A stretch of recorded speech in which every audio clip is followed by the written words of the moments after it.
He said, what is the meaning of God? What is God? What was he getting at? He said, when you think of describing God, you limit him. Close your eyes. Listen to the language of your heart.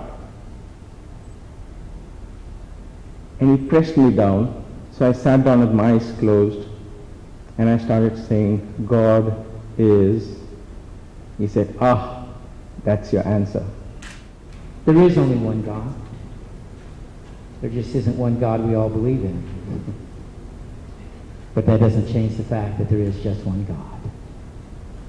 And the more we learn about that and the more we learn about who we are, the more we're going to live this life of peace, this life of love, this life of joy. We are an argumentative people. It is nothing to see a family going through a discussion at dinner where you think members of the family are going to be ready to strike each other. It's not being pushy. That's how we are with each other. We're just trying to get each other to think, that aleph bet, to learn more. What's the most important thing to learn? How to ask the right question. Where the mind is without fear and the head is held high, where tireless striving stretches its arms towards perfection, where the mind is led forward by thee into ever-widening thought and action, into that heaven of freedom, my Father, let my country awake. I'm very devoted to a book called A Course in Miracles. It is Christian in its language. It talks about God and heaven and forgiveness and so on. Jesus is the main character in there. But very much like the Hindu tradition, it speaks of this world as being the Maya, the illusion, the non-reality.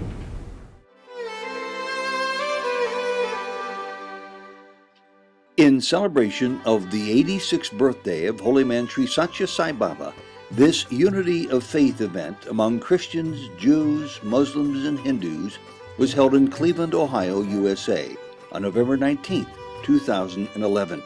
These highlights begin with comments by Sunder Iyer, Sai Baba's personal attendant during a portion of the 15 and a half years he lived and studied at Prashanti Nilayam, Sai Baba's ashram in Puttaparthi, India. Welcome to Souljourns.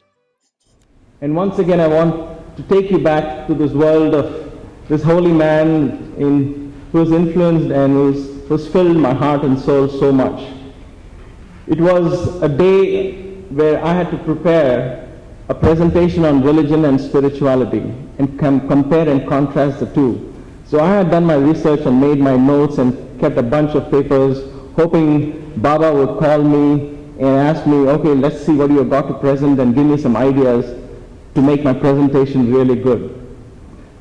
He did call me inside and I was sitting at his feet for over 45 minutes. He spoke about everything from Zen to zebras, but he didn't once glance at the papers and ask what that is. In our traditions, we don't say, excuse me, I have something to ask. We don't do that to spiritual teachers. We wait for them to ask, what is it that you have in your hand? Or do you have anything you want to ask? And then we speak to them. So he didn't do that. He just kept speaking, talking, and then finally he said, oh, it's time. We have to go. And as I got up to touch his feet, as was the custom, he said, what are those papers there?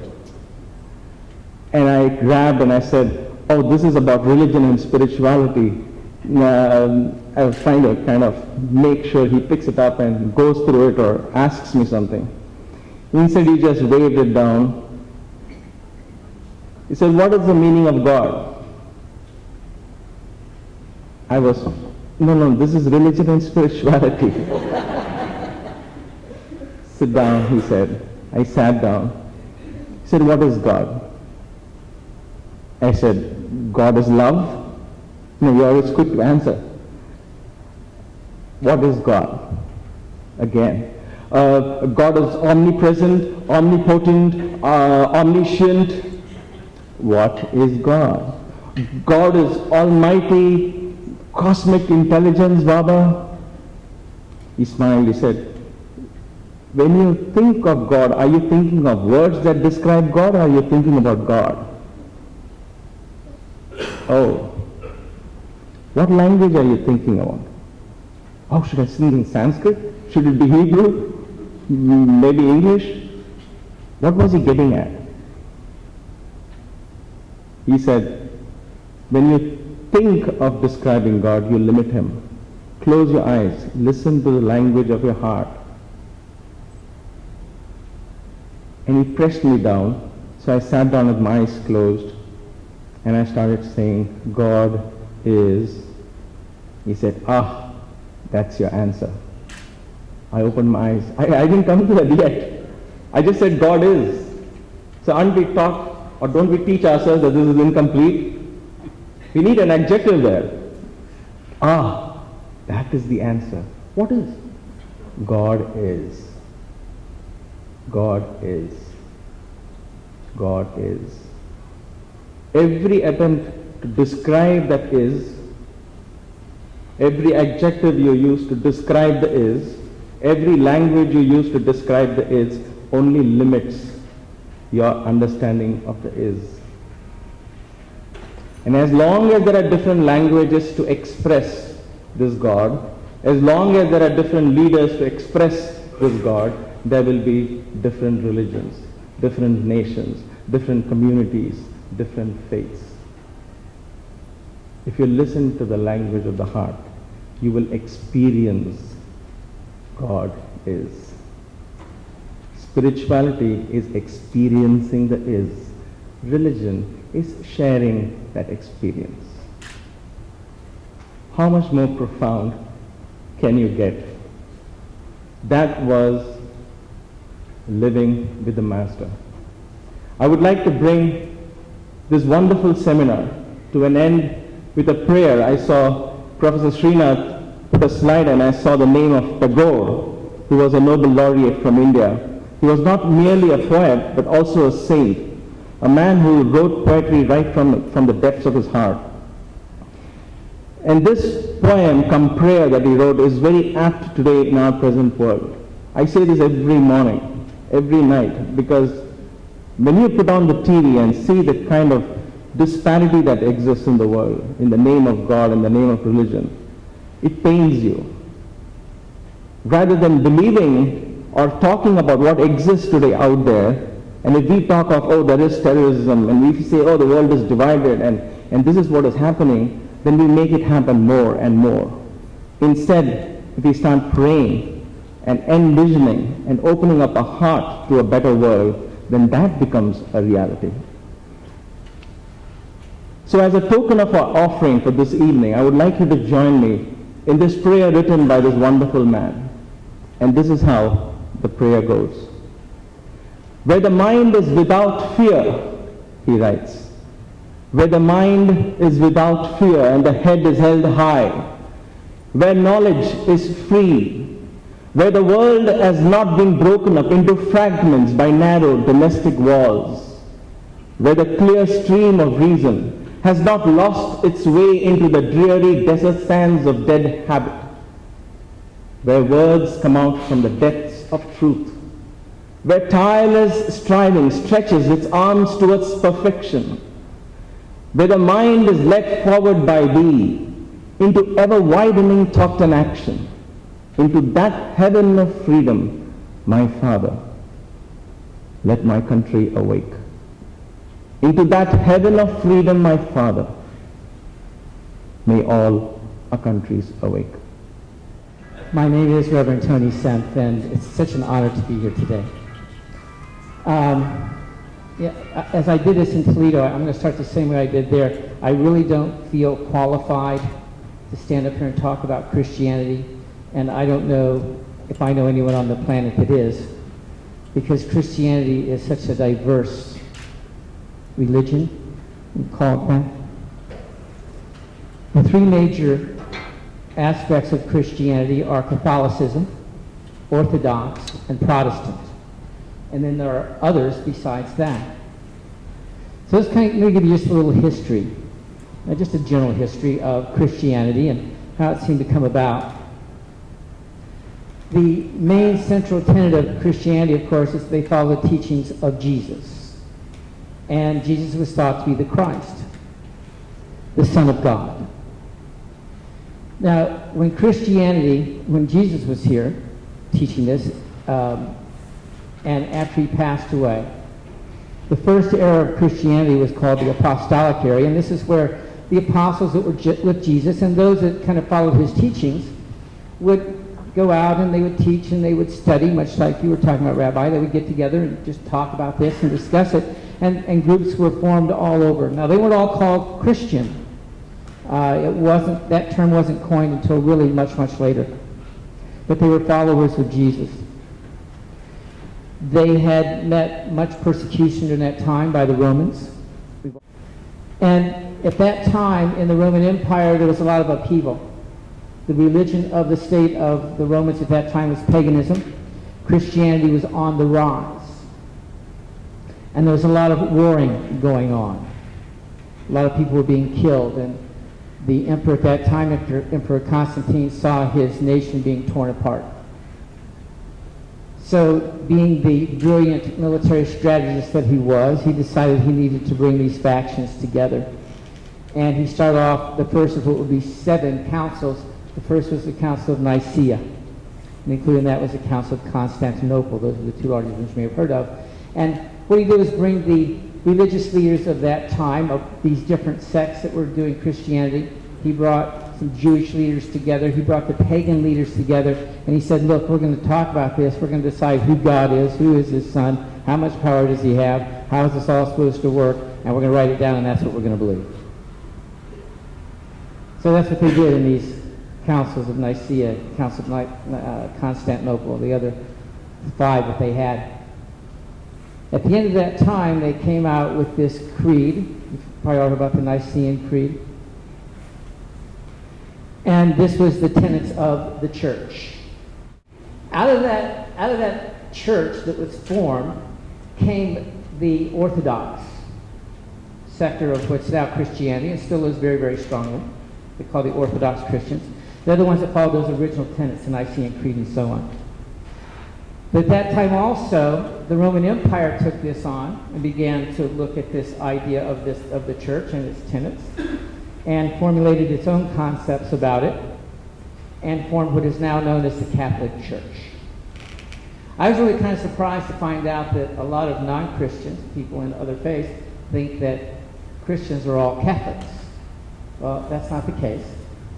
It was one of the first, though, that came out of the church, that came out of the councils of Nicaea and Constantinople. But the Roman Empire took on its own view of this, its own form of this, and formed what was called the Roman Catholic Church.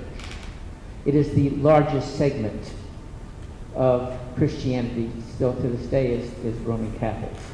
And I think partially, like what the rabbi shared, there was a period in the Jewish history where they were doing a lot of recruiting, right? The Catholics just became very good at it. Became very, very good at it. As a matter of fact, that's what a lot of the conquering of other lands was about. Anytime an explorer went out, they always took a priest with them, so they could claim it in the name of the country and in the name of God. And Christian and Catholicism was spread quite rapidly. Sometime later, there was a group of people, several of them, that didn't really like all the teachings, didn't think that they should have to go to just one man, a priest, or above that, the Pope, to be able to commune with God. And so they broke off, and that was called the Reformation, or the Protestant movement. Protestant is the second largest segment of Christianity. And out of that came the Lutheran Church and the Episcopal Church and so on, the Methodist Church. And I wish, like the rabbi, I could name all the sects like he did of Judaism, but there are just way too many of them, and I don't know anybody that may even know all of them that broke off out of that. And that came out of the Protestant movement. Most of that was about not having to go to a priest to confess your sins and some of the laws and rules and regulations they followed, but they still followed some of the major tenets, believing that Jesus was the central figure. And the primary part of that in Christianity in those days, and still very much today in many sects, was the idea that Jesus was born as the Son of God, and he died on the cross, shed his blood, and through that shedding of his blood, your sins are paid for, and by accepting him as your Savior, that's how you get into heaven. I've had several Jewish friends ask me, well, where did that come from, this idea of Jesus dying on the cross? And oddly enough, it comes from the Jewish tradition of the sacrificial lamb. And Jesus became the sacrificial lamb. And supposedly, through that belief system, said that he paid for our sins that way. Now, that's very dominant still in a lot of Christian churches and a lot of Christian faiths, particularly one that I was raised in. I was raised in one that is not Catholic, it's not Orthodox, it's not Protestant. It's called Baptist, and the Baptists will tell you they're not Protestant because they didn't come out of the Reformation. Now, Baptists are very interesting because they are what we call fundamentalists, right? And they are those that believe, unfortunately, I will use that word loosely, I guess, that their way is the only way, and if you don't believe that Jesus died on the cross and paid for your sins, I'm sorry, you're bound for an eternity in fire and brimstone, okay, in hell. Now, they believe that to the point that not only are those of you who are not Christian going to spend your eternity there, but those of us that are Christian and don't believe like they do are also going to spend eternity with the rest of you. Right? So they are very segregated in their beliefs, the fundamentalist part of it. And again, that's why I was raised. I was a Baptist seminary student for a couple of years. But as I began to learn, as I began to study, as I began to inquire, as I began to question, I began to ask some questions within myself, and I couldn't find answers in that fundamentalistic view. If you take a look at the major sects of Catholicism, Orthodox, Protestant, and then we have this other sect coming out of Baptists and many of those, there are other divisions of Christianity that are even beyond that. And that is where I have kind of migrated to, and that is the more metaphysical view of Christianity. And in that metaphysical view, I can speak to you of that more than I can the others, even though I was well versed in fundamentalism. It isn't my beliefs anymore. I do believe in the teachings of Jesus, but I do believe that he wasn't teaching what a lot of us thought he was teaching. I think he was teaching love. And I think he was teaching oneness. And I think he was teaching forgiveness. When the Pharisees asked him, of all the commandments, which is the most important, he said this. He said, the first is to love thy God with all thy heart, with all thy mind, and with all thy soul. And number two is like the first, love thy neighbor as thyself. I believe that's what Jesus was teaching, was love. I think that's what forgiveness is about, is love. But you cannot love someone you haven't forgiven. And the reason we don't forgive others is because we haven't forgiven ourselves. So if we follow that line of thinking, it's hard for us to love ourselves when we haven't forgiven ourselves. So this is more of the path that I have taken, the more metaphysical path, which is very, and the path I follow, as Cynthia related to you, is I'm very devoted to a book called A Course in Miracles. It's my passion. I've been studying it since 1983. It is Christian in its language. It talks about God and heaven and forgiveness and so on. Jesus is the main character in there. But very much like the Hindu tradition, it speaks of this world as being the Maya, the illusion, the non-reality. And it's about love and remembering who you are. So Christianity, I wish I could tell you a good distinction for it and kind of tell you what it is, but as I said, it's become so diverse. I consider myself Christian, I guess, only because I've come from that tradition. But what I've learned from A Course in Miracles is that each and every one of us are the children of God. And if Christ was a distinction for being the Son of God, then I would have to say that each and every one of us is the Christ. And when I use the greeting Namaste, for me it is the Christ in me recognizes the Christ in you. Who could you be other than God's child? Where else could you have come from? Who else creates? All right? So my belief is that we're all God's children. My belief is also that God doesn't make mistakes. Everything that God does is perfect. And since He created you perfectly. There's also my belief that we were given free choice, free thinking, free will. And in that thinking, I can believe I'm something other than this perfect child of God. And when I'm thinking I'm something else, then I show up like something else, and I don't act like that perfect child of God that I was created to be. I show up more like a human being.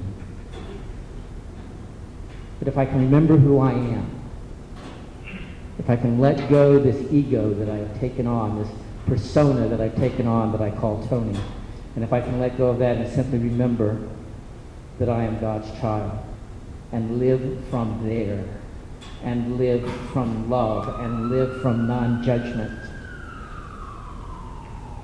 then I will awaken to who I am. But the only way I can do that is to see each and every one of you as God's child. Because if I can't see you as God's child, I can't see me as God's child. It's my belief that what I see out in the world is only a reflection of my own thoughts. As it says, I believe it's in Proverbs, as a man thinketh in his heart, so is he. It's what we think that determines what we do. You can't do without thinking first. And as you think in your heart, that's how you show up. And if in your heart you really believe that you are this perfect child of God, you'll start to show up from there. You'll start to live from there. You'll start to understand that absolutely everybody out there is that perfect child of God. And when they forget, you simply remember for them. You simply see them for who they really are. Because that's the only way I'm going to remember who I am when I forget. And I do forget. So, Christianity, wow, what a topic. What a topic. I'm sad to say that probably if there's anything that has deterred, if there's any religions, that has deterred our advancement to God more than any other, it's probably Christianity. But it is wide and it is diverse. And I believe that every religion is necessary. Because we're all at different places and different times on this planet. And there are those that are only going to find their way to God through the teachings of Hinduism. There are those that are going to find their connection to their Father, to their source, through the teachings of Judaism. There are those that are only going to find their way to that connection of who they really are. They all really are. Through the teachings of Islam. And some through Christianity. But the main thing is that we all remember that we all have the same source. There is only one God. There just isn't one God we all believe in. But that doesn't change the fact that there is just one God. And the more we learn about that and the more we learn about who we are, the more we're going to live this life of peace, this life of love, this life of joy. As I look out over this room full of God's children, it fills me with joy. Simply to be able to be here with you. God bless.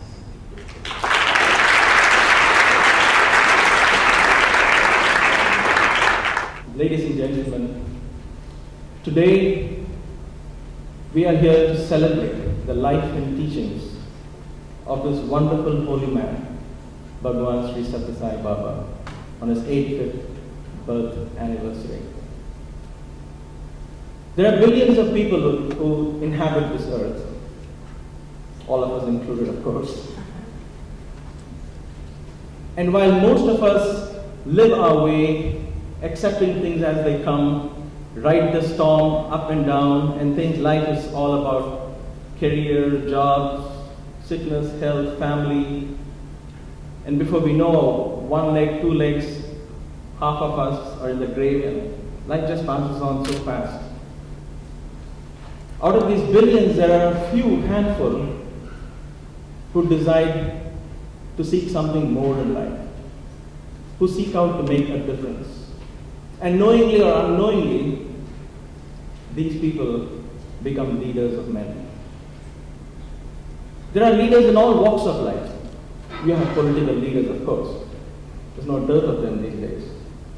You have leaders in universities, in education. You have leaders in religion. in spirituality, you have leaders in medicine, in science, in entertainment, in sports.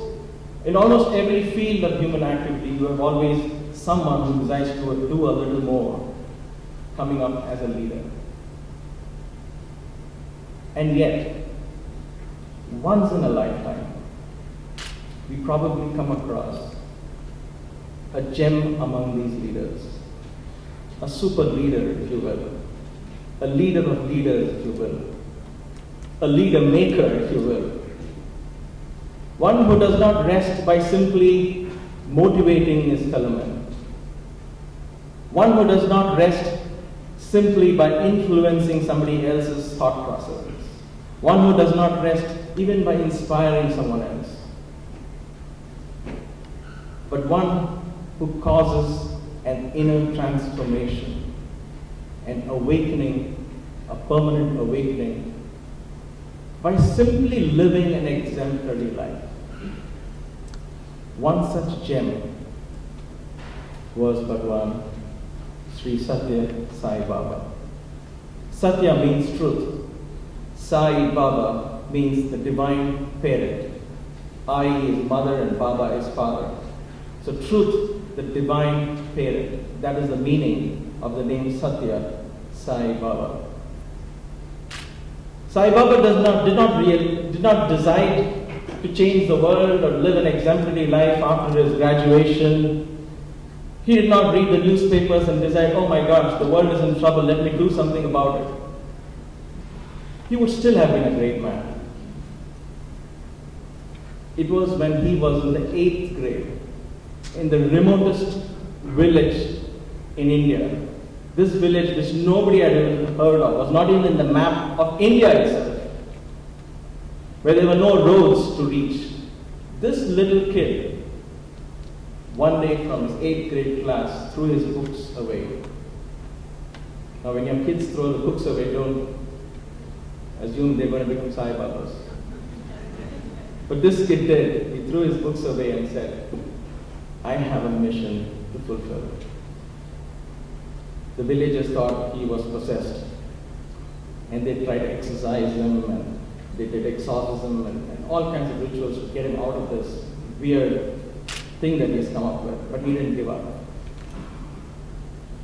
Friends, in all the 16 years that I stayed with them, I watched this guru in action. Not 1 minute of his waking hours did he take rest or seek a vacation from what he had taken up upon himself. And what was his mission, you may ask? It was very plain, very simple. His mission was to awaken people to the fact that God is one, God is real, God is love. And that God whom we are searching for and praying to is far, far closer than we can even imagine. It was in his presence that I glimpsed the meaning of this wonderful quote, which says, God is more truly imagined than expressed. God is more truly imagined than expressed, but he exists far more truly than can ever be imagined. I do believe a couple of things in my life, in my philosophy, that come out of Judaism, but they also do come out of my belief in God and in people.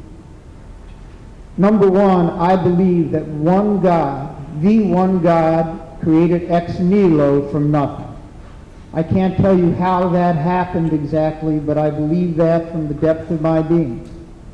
I believe that that God created from nothing and that there is more than one religion. If there is more than one religion, that one God wanted there to be more than one way to bring God into the world. So what we have to do is be respectful of each other and each other's traditions and beliefs. Learn from each other, and yes, try to love each other.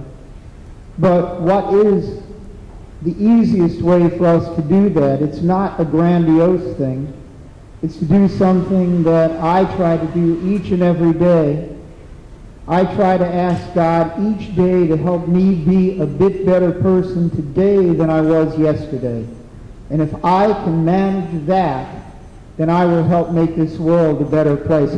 You have to learn. So where do we start? There are three founding principles of Judaism.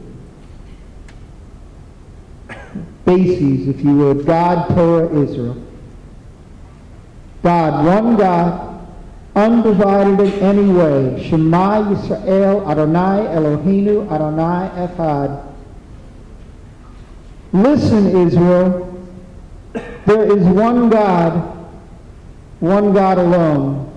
Normally translated, Hear, O Israel, the Lord is our God, the Lord is one. One God. Now beyond that, Jews are not real big in theologizing. We learned that from our Christian neighbors through the centuries.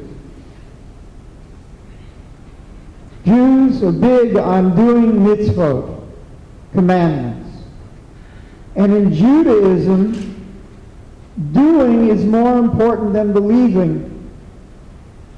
So just like we learned about Hinduism, in a Jewish home there could very well be an agnostic and believers. We really don't accept the fact that people can be an atheist, because Judaism teaches that before you can be an atheist, you have to know everything there is to know about God, and it is impossible to know everything there is to know about God. Now, as an aside,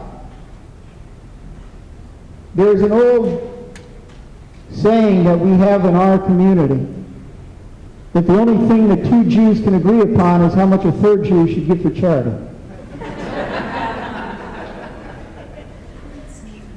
We are an argumentative people. It is nothing to see a family going through a discussion at dinner where you think members of the family are going to be ready to strike each other. We're not going to. That's the way we learn. People think that Jews are often pushy and nasty. It's not being pushy. That's how we are with each other. We're just trying to get each other to think, that aleph bet, to learn more.